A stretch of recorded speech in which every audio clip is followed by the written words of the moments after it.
It's tough being a mutual fund distributor these days. A few days ago, according to Sebi's mandate, mutual fund houses declared the annual commissions they paid to top distributors, not only on their website but also on AMFI's website.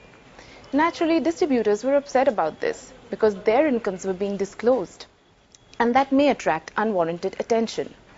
Now comes another Sebi diktat, distributor due diligence that mutual funds are required to conduct.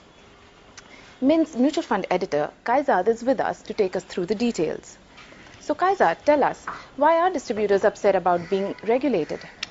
Well, for starters, the so-called distributor regulations only pertain to mutual fund distributors.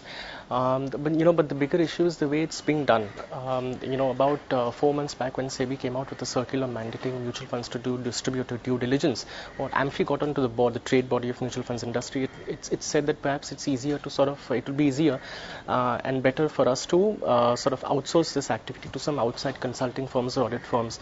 Top of the mind names include, like, let's say, Ernst & Young or PricewaterhouseCoopers and so on and so forth. Sure. Perhaps because AMFI thought that it's time saving and it's cost saving exercise also to get these firms to do the distributor due diligence, and perhaps then mutual funds can select any of these 2, 3 or 4 appointed consultants to do the diligence on their behalf. But in the meantime, what happened was that Sebi shot off an email to all the mutual fund houses saying that it's your responsibility to do the due diligence and ensure that there is no dilution in your responsibility. So as a result of which, what happened was that last week, HDFC Mutual Fund kick-started the process and sent out, for detailed forms to all the top mutual fund distributors, asking them to submit all sort of intricate and nitty-gritty details about their activities.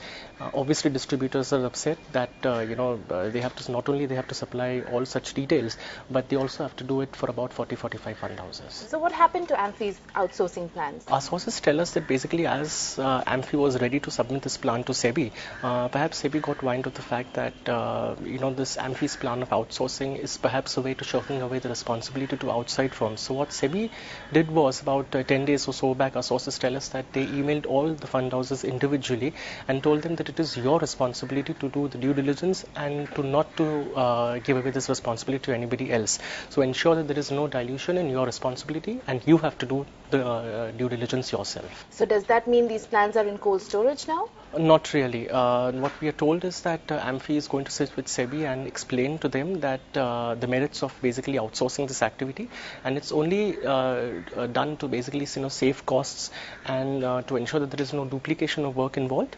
and the ultimate responsibility of doing the due diligence still will lie with the fund houses. And lastly, what happens is there are quite a few small fund houses. They have a lot of fragmented distributors who do not bring a significant AUM to them, but still, if these fund houses are mandated to do the due diligence of all those distributors as well, then it's very time consuming and it's very costly affair for all the mutual fund houses also. So here you go. It is a complicated saga that will evolve as we go ahead. Read Kayezad's story for details, and of course we will keep you posted on any future developments.